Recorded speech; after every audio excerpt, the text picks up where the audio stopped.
Asal gua ngeritik Jokowi dikit aja itu bisa 60.000 di Twitter gua nggak bisa baca Twitter gua, Pan. Isinya mereka aja maki-maki dengan 10 kata. Assalamualaikum warahmatullahi wabarakatuh. Salam kedaulatan rakyat.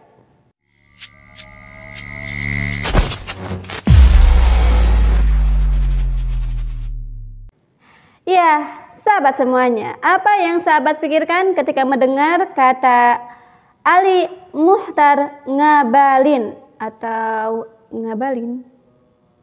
Ya, staf ahli kepresidenan yang kerjanya sangat bagus, bukan? Yang ada di garda terdepan untuk membela bangsa dari serangan musuh. Baru ini ada cuitan dari Ngabalin yang menyebut bahwa Rizal Ramli bukan sosok yang dewasa dalam bersikap. Tetapi cara penyampaiannya justru jauh dari sosok dewasa. Ya, kita baca ya cuitannya. Hai Pak Tua, umur itu soal angka saja. Tapi dewasa itu soal sifat. Semua orang bisa tua, tapi tidak semua orang bisa dewasa. Dan kau hanya tua, tapi tidak dewasa. Dendam kesumat kau sama Jokowi. Semua orang tahu karena kau dipecat. Bagus nggak sih sahabat semuanya ketika kita bicara seperti itu? Kan nggak nunjukin staf ahli kepresidenan gitu. Coba kita lihat yuk beritanya. Kenapa Pak Rizal Ramli itu berkata seperti itu? Wartaekonomi.co.id. Pengakuan Rizal Ramli. Rasakan sendiri gaya balas dendam Jokowi. Dia personalize, cari titik lemah. Warta Ekonomi Jakarta. Pengamat ekonomi Rizal Ramli buka-bukaan terkait dengan pengalamannya menjadi seorang yang vokal dalam mengkritik Joko Widodo alias Jokowi. Dirinya mengatakan bahwa kepala negara tersebut memiliki caranya sendiri dalam membalas dendam kepada lawan politiknya. Menurut berdasarkan pengalaman yang pernah didapatnya, Jokowi memiliki teknik yang berbeda dengan Soeharto. Menurut Rizal, Jokowi adalah sosok pendendam yang sifatnya pribadi, bukan karena sistem. Ini berbeda dengan Soeharto. Sementara Soeharto, kata Rizal Ramli, itu dendamnya bersifat ideologis, yaitu tidak suka dengan komunis sehingga orang komunis dihabisi. Dan kita lihat ya cuplikannya Pak Rizal Ramli saat podcastnya di YouTube Total Politik. Dendamnya Jokowi itu pribadi sifatnya, bukan sistem atau ideologis. Kalau Pak Harto ideologis, dalam arti kata dia anti komunis, sikat, babat, penjarain, tembak. Yang kedua, dia sistem, dia memang sadar dia harus bangun sistem yang otoriter. Siapa yang nggak suka sistem otoriter? Seperti kita mahasiswa waktu itu kita kan mau Indonesia yang demokratis. Jadi babat. Artinya apa? Soal babat nggak babat itu bukan karena personal kebencian pribadi, tapi karena sistem.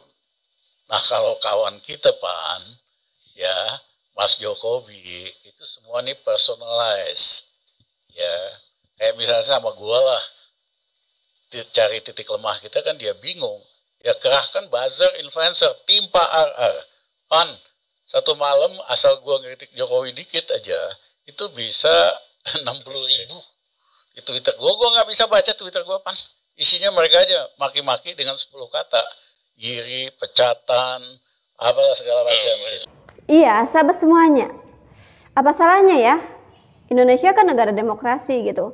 Setiap warga berhak menyampaikan pendapat, kritikan terhadap pemerintah, kan bagus. Ya, ada check and balance gitu. Asal tidak berbuat makar dan anarkis, bukan? Bapak kurang tahu demokrasi ya? Apalagi yang dibicarakan Pak Rizal Ramli itu tentang buzzer loh Pak, yang menyerang ketika kita menyampaikan pendapat atau kritik yang berseberangan dengan pemerintah. Ya sahabat bisa merasakan sendiri lah ya. Ayo dong Pak Ngabalin, dipakai dong akal sehatnya. Ini kan negara demokrasi bukan? Dan kita coba lihat ya sahabat semuanya, ini nih kata para netizen.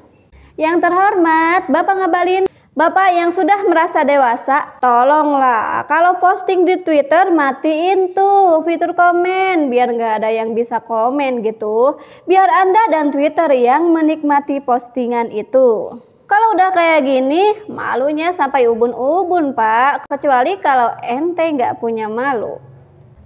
Ya, Pak Ali Ngabalin bukannya Anda S3 ya? Pejabat negara, pakaianmu seperti ulama, namun Anda jauh dari sifat luhur sebagai orang berpendidikan, sebagai pejabat negara atau sebagai ulama. Malu saya sebagai rakyat, Pak, punya pejabat yang hari-harinya itu menyebar kebencian. Sampai Pak Fahri Hamzah itu berkata seperti ini loh. Kalau saya lihat satu-satunya juru bicara yang terbaiknya cuma Ali Mukhtar ini.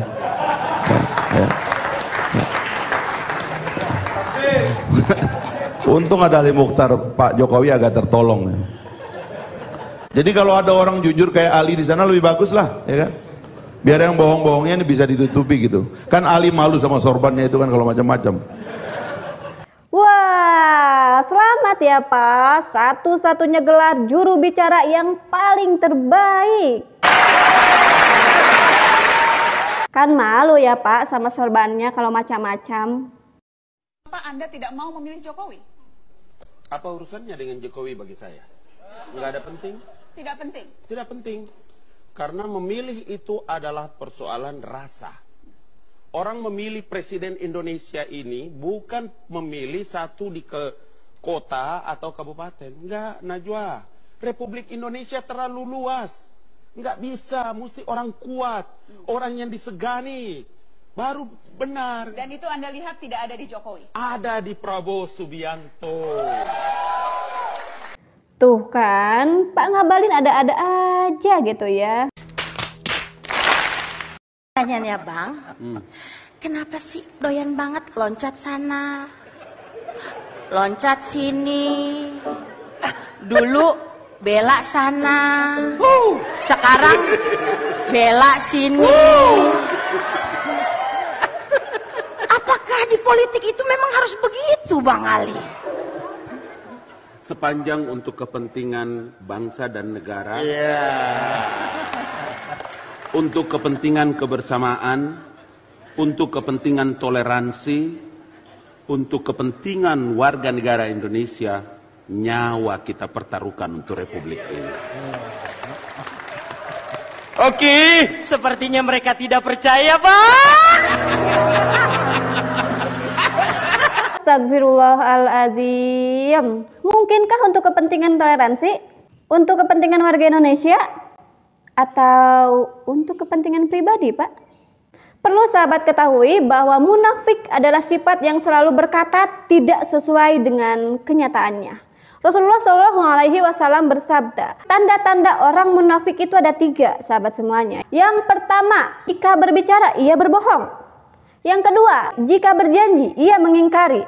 Dan yang ketiga, jika diberi amanah ia berkhianat. Hadis riwayat Bukhari dan Muslim. Ya, sahabat semuanya, setelah kita simak video dari awal sampai akhir, apakah tanda-tanda munafik ada di dalam diri Ali Mukhtar Ngabalin, tenaga ahli staf kepresidenan? Hati-hati ya sahabat semuanya. Semoga kita terhindar dari sifat-sifatnya orang munafik. Wassalamualaikum warahmatullahi wabarakatuh. Salam kedaulatan rakyat.